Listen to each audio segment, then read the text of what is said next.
vigilante, got it made. Rebel heart, underdog.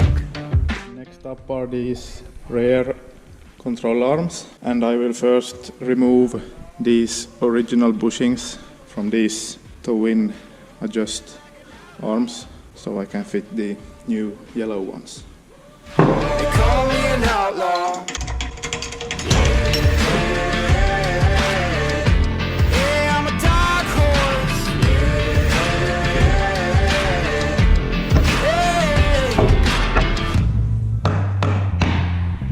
A good thing to do is to organize these so you don't make any mistakes.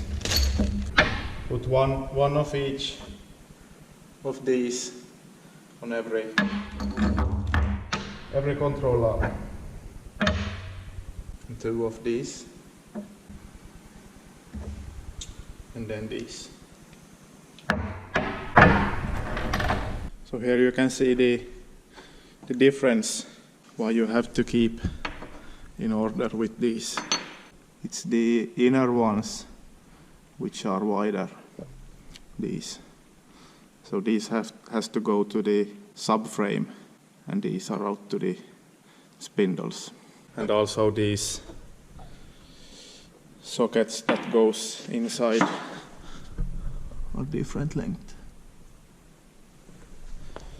But all the bushings should be same in inner and outer side. So now I just take one control arm at a time, one arm and one of each these pipes.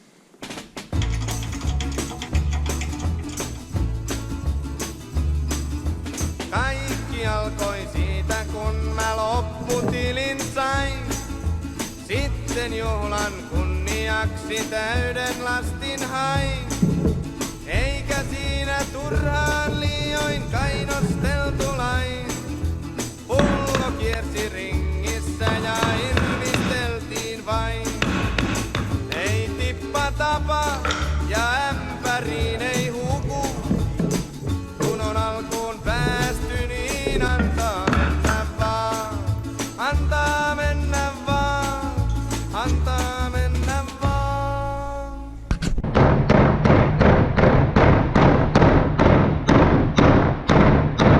So now all the bushings are installed. Here in the big bushings in the rear subframe there is these pieces which goes, these big ones goes here on the top side of the subframe in the rear, and these smaller ones goes here under the front bushings. Then when you mount them to the car you have to use these big washers from the underside, both in front and rear, so the bushings won't come out. And also you get a bunch of these big washers that goes in the spindle end, in the outer end of these. So you have to install one washer on each side of the outer bushings, so they doesn't come out. You don't need to use washers on the inner side because they can't come out when they are in here between the ears. But on the outer side you have to use them so you don't slip out. So now I will assemble this subframe with new bolts, and then it's time to lift it up under the car. The rear axle is now assembled with new bolts everywhere, except for in these toe-in adjust bars. You have to use these old excenter bolts with the excenter washer. So just by turning this you adjust the toe in and toe out about one centimeter. So that's the only bolt you can't use just a regular one there.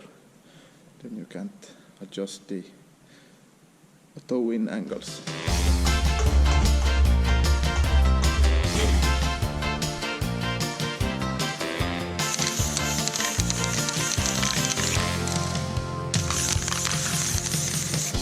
Yes, I just installed the front lower control arms, and I test fitted the anti-roll bar, and I realized that it doesn't fit with this oil sump. So I need to heat it and bend it a little bit, and then maybe extend these mounts here. So I will get it to fit here in the front. I also installed the bushings on it, but I have to take them away. I maybe heat it right here in this bend and make it to fit somehow. I will see. This anti-roll bar is from a Sportline model, so it's a little bit thicker than the stock one that was on this car. Here I have the front spindles painted and cleaned. I will install the hubs on them, and here are the rods that goes to the steering rods. And also I painted all the 4 calipers, brake calipers. I took all of them from the engine donor car, and I bought new brake discs for the front. I found some good ones here at my garage for the rear end, and also good brake pads, so I just installed those. But in the front I will install these new pads and discs. And when you install brake calipers from a C250 on the 190, then you also will need custom-made brake lines, which has the banjo fitting here in the caliper end, because you have to swap the calipers from left side to right side, and then the calipers will turn 180 degrees around, and the brake lines will need to be longer, and they also need this banjo, because otherwise they will hit something. I don't actually remember what they hit, but you need a banjo in one end. These are 50 centimeter long brake lines. I already ordered original ones, but I will keep those in stock. Just regular ones for the rear end, rubber hoses. And for the front I will use these. I had them here in my garage, some old Koni red shocks, adjustable with clicks here. So I will use those now in the winter time, and I will probably install some coilovers for the summer. And I also have installed the whole rear subframe.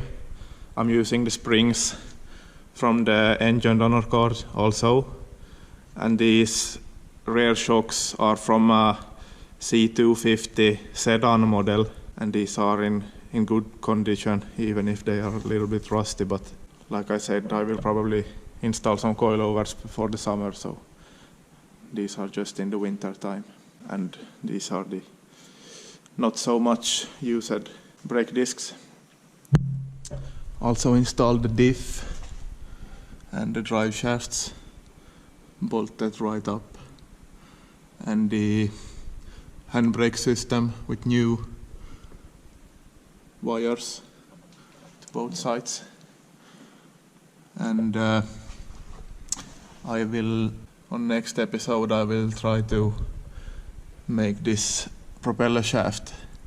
I need to make a new support for the center bearing here further in the front end, and I will use the rear propeller shaft end completely unmodified from the C250, and then I will weld some new, have to make some custom front piece, so I will show you later how I will do that. Rear springs, I just cut them a couple of pieces. I don't know how it will sit with those, but if I have to cut them more, or I have more of these also if they went too short already, but I will see that when it comes down on the ground. And I also forgot to order these rods that comes between the anti-roll bar and the lower control arm. This has some terrible rubber bushings. These are just plastic, but the anti-roll bar is so thin, so it doesn't really matter what you have, so the plastics will go fine. And I also maybe have to make some new brake lines. These are a little bit rusty. When after the MOT inspection, I will make the hydraulic handbrake on it, so I will make a completely new line under the car to the rear end. But I will at least change these that goes out to the both wheels. So the axles are now under the car. Everything went just as I planned. No surprises or anything. It's a lot of just assembling different parts and searching for parts in my garage, so that's really nothing to see. And I have never heard this engine run before, so it will be kind of interesting if it runs nicely, and everything should run good, but you never know. It turns over really good and everything, so let's see that. Not maybe next episode, but a couple of episodes away. I just realized how I look in the face. This is how you look after you clean your brake calipers. But keep following and hit the subscribe button and the bell beside it. So then you see more of my probably not so dirty face. See you next time. Bye.